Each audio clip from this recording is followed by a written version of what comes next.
It's that time of year where the fashion girls start telling the masses what not to wear, and then some of y'all get mad. It's like the WWF of fashion. Now, I done watched a bunch of style videos where they told us what we need to get the f out of our closets. But are they right? Let's react. Okay, so first up, I am trying to keep up with weekly updates on this channel. Before it was, every other week, but I was like, I feel like I want to do more. And me doing this video right now is kind of crazy because I'm recovering from surgery, but I am bored out of my mind. Now, I'll tell you a little bit more about the surgery on my lifestyle channel. Got a little, you know what I'm saying? So make sure you check out my lifestyle channel and subscribe for more updates. I've also been playing around with topic ideas on this channel, so you'll see some series. I'm gonna keep on trucking on. So we have the $100 wardrobe challenge, which I wanted to do today, but the clothes that came shipped from Target, I was like, they ain't gonna go. Plus, it's kind of hard to move around and try on clothes and stuff like that. And we're also gonna have the how the f do you style this series on this channel. So make sure if you missed the inaugural videos from those series, go back on the channel and look. Anyway, let's see if the girls are gonna make us tussle. Long cardigans, known as dusters, can drown your silhouette. Now, from a fit perspective, they are hard to match our exact frame size because while they tend to unify and elongate a torso, depending on where the hemline ends, it can break that vertical visual line and cut our legs length. Instead, choose well-fitted cardigans in regular lengths for a chic and high-end look. I'm gonna have to agree. See, now I have always wanted a maxi cardigan, but I am 5'9" and I'm thick, right? Sometimes I'm thicker than usual, but a little 5'9", little something. And I couldn't find maxi cardigans that make me look dumpy and wide. Now, I do really love her suggestions for what to wear instead, but I do think that there is a population of people that can rock the maxi cardigan. Just sometimes don't forget to, create the illusion of waist. You can easily do that with a belt. And also think of balance when you do this, because a maxi cardigan 9 times out of 10 is already something that's a little baggier, a little, flowy, a little extra fabric. You probably don't want to pair it with something very baggy underneath because you can wind up looking unkempt and you don't give a f. If you're gonna do the maxi cardigan, wear something more streamlined underneath. I just know someone's gonna get angry at me for even saying this, but it is what it is, guys. It's fashion. There's no need to get angry about it at all. You should always wear what you love. But anyway, what is out of style is our pumpkin spice latte girl. Oh snap, y'all, she done came for the pumpkin spice latte aesthetic. That look we've all seen it. We've all worn it to death. And there's even memes about it now. It's a look that I think everyone's ready to just put away. If you're not ready for it, please just wear what you want, of course. But it is a look that you might be really tired of it and you just are like, oh, I don't like my boots anymore. Well, no, it's probably you just don't like wearing it like that. So take that outfit apart.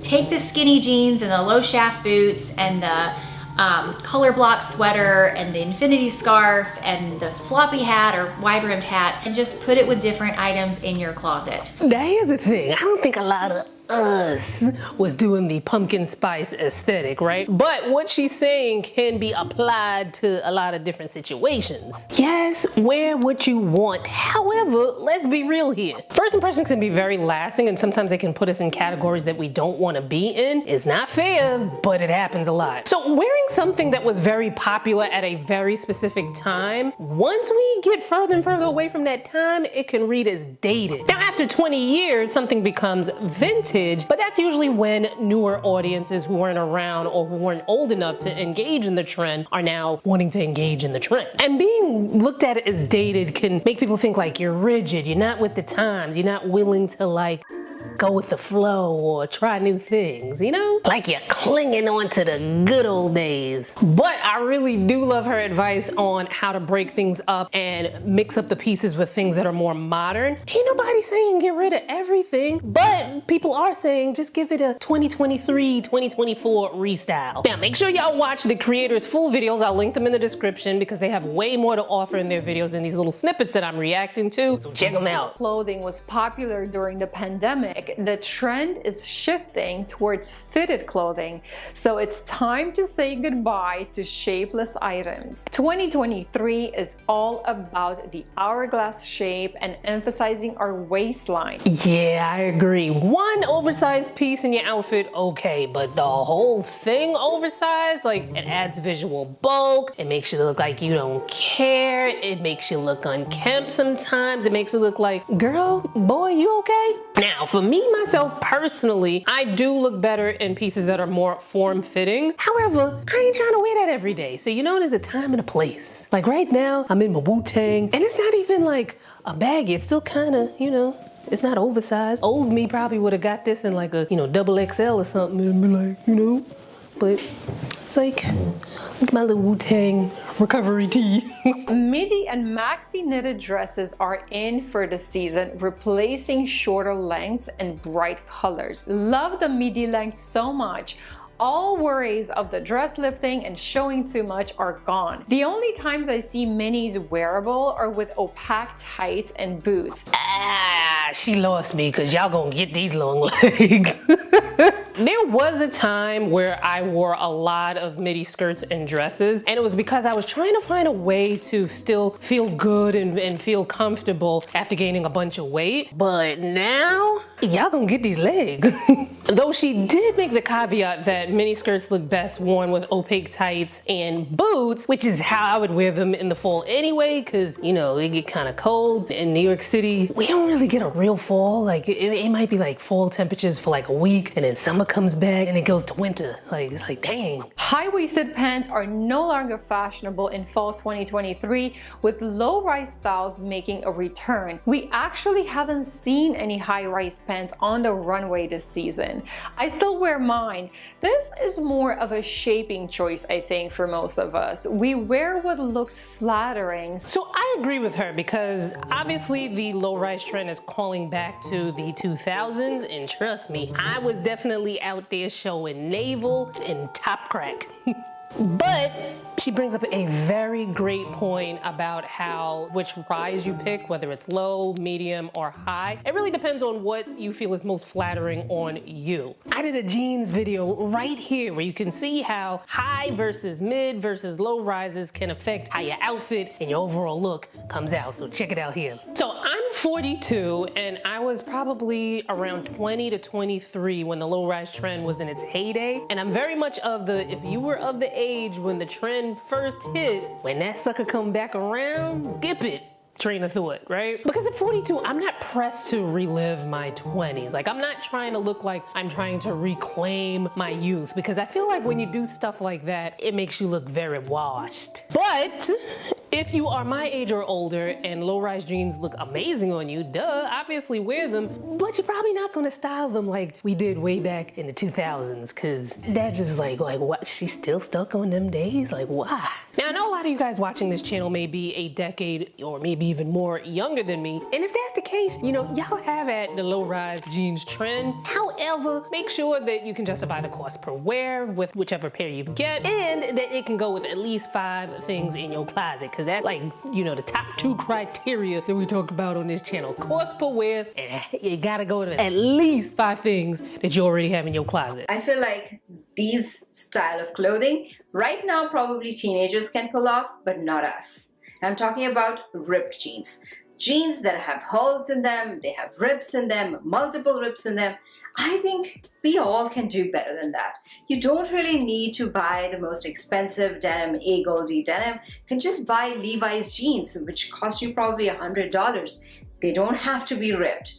That's it. I feel like ripped jeans is something teenagers, even feel like teenagers also don't wear these days. Then why are we still wearing these ripped jeans? There is nothing stylish about it. You know what's wild? I 100% agree with her, but I'm still gonna wear my ripped jeans. So her particular video is about styles that age us, and I could see exactly where she's coming from. I realized that I don't wear my ripped jeans as much as I used to, but I still wear them. Outerwear piece, again, it's a 3rd layer, and I feel like we still are wearing them. are these ponchos or these weird triangular shawls that we just wrap around ourselves or throw it on in any outfit and feel like they just look good. While it might be also trending, a lot of trendy brands still bring out these shawls or ponchos or wraps or whatever you want to call it. They don't really look stylish. Yo, she is coming hard for the 2010s millennial fashions. Like, damn. Yo, ponchos used to have me in a choke hold. Like, I remember one year, I don't know if it was like 2011 or 2012 or whatever, but I'll put pictures up here, and if I can remember the dates, which I'm probably sure I can remember the dates because it's probably timestamped in either my phone or my blog. But I bought these and I was just like, you know what? Poncho. But, you know, I ain't really wind up wearing them that often because, like I mentioned before, I live in New York City and we don't really get true fall for like maybe like a week or two, and then it's just like winter, right? They weren't really that practical, and then the ones I had like the strong shoulder kind of thing going on. So it's like I wound up either, what did I probably donated them not too long after I bought them. So I definitely didn't get any cost per wear out of that. But anyway, just to remind you guys to please watch the creators' full videos. They'll be linked in the description because I'm just reacting to snippets of their videos and they have really amazing things to say, so check them out. These thigh-high boots. Most of these boots are made out of a suede material. Probably the leather ones are really, really hard to get into. I've never worn them, but these were really, really popular probably a couple of years ago. I think Stuart Weitzman came out with their version and that's how they became really, really popular. I don't know if you own them. I wore them, and every time I would wear them and walk somewhere, after a while they would start sliding down. Moreover, I feel like because these style of boots are made to be easy to slide into, there is not much of structure to their boot style in general, to their pointy style or their toe style, so they don't really elevate your outfit in any way. And if you're not wearing black, they just look cheap and not really high quality. So again, I agree with her. However, I am gonna emulate my inner Mary J. Blige and I'ma wear my thigh-high boots. So the specific style that she's talking about, like that Stuart Weitzman, very plain, it had like a little loop in the back with the tie. I actually bought those from the Stuart Weitzman outlet because, you know, I wasn't, get the outlet, you know, version. And I also had some versions from Just Fab. I had like so many of them. I did wind up getting rid of them, I want to say like probably like 2018, because I was just like, why do I have so many pairs of shoes? I don't really wear them all, and you know, that sort of thing. But that specific style, like Stuart Weitzman kind of style, I definitely agree. That looks really dated, to me at least, maybe a lot of people. However, thigh-high boots are my personal style. My idea of a thigh-high boot is something that's a little bit more extravagant. So it's gonna have, like, maybe it's gonna be patent leather, or maybe it's gonna have a really cool print, or them joints is gonna come all the way up to like my neck. Like, they gonna be some statement boots, but that's my personal style. Like, for instance, these boots that I showed you in last week's video, I got these from Zara probably like 5 or 6 years ago, and I wear them all the time. I have no plans on getting rid of them anytime soon. But again, like I said, thigh-high boots are my personal style, and when something is your personal style, it trumps whether it's trendy or not. But do style it in a more modern way. So to balance out this video, because I felt like there was a lot of like negative, like, ooh girl, don't wear that, I wanted to add some positive, so check out this clip. From Park Avenue Thrift from the men's department. This was $12.51 for the entire suit. When I say this is good, girls, this is a good suit. This is 100% linen. So it is going to be a great transitional piece for the early parts of the fall. So it is a full suit, so you're going to get the coverage on those cooler nights, but it's going to be a nice breathable fabric. It is also not one of the linens that like wrinkle very easily, so it must be some type of blend. I love it. I love the texture on it. So cute. But I am going to accessorize this brown suit up with red. So I don't don't think that suiting can ever really go out of style. I do think, obviously, that the way that they're cut will change from year to year, and the fabrics that are used will change from season to season, but suiting ain't going nowhere. And y'all, she said she paid like $12 for that amazing looking suit from the thrift store. And I love the way she styled it. And what's really cool about a suit or any two-piece item is that you got so many options right there, especially when you already know before you pick that two-piece up that you had at least 5 things in your closet to go with it, right? All right, just making sure we on the same page. Because, obviously you can take the pants from the suit and you can wear that with a t-shirt, or you can wear that with a blouse, or you can dress up the suit with heels, or you can dress it down a little bit with sneakers. There's like so many opportunities and possibilities. I'll also leave the link to her channel below because she had an amazing video. I only reacted to a small snippet of it. Check out her channel. I just subscribed to her. I just found her from like searching on YouTube. I love YouTube. You can find some amazing new people to follow. Now, if it's not very easy for you to go into your closet and easily pull out an outfit to wear, you need to make sure you watch the next video, because in it, I talk about why you hate your clothing and how to find your personal style. Click on the video here and I'll see you in it.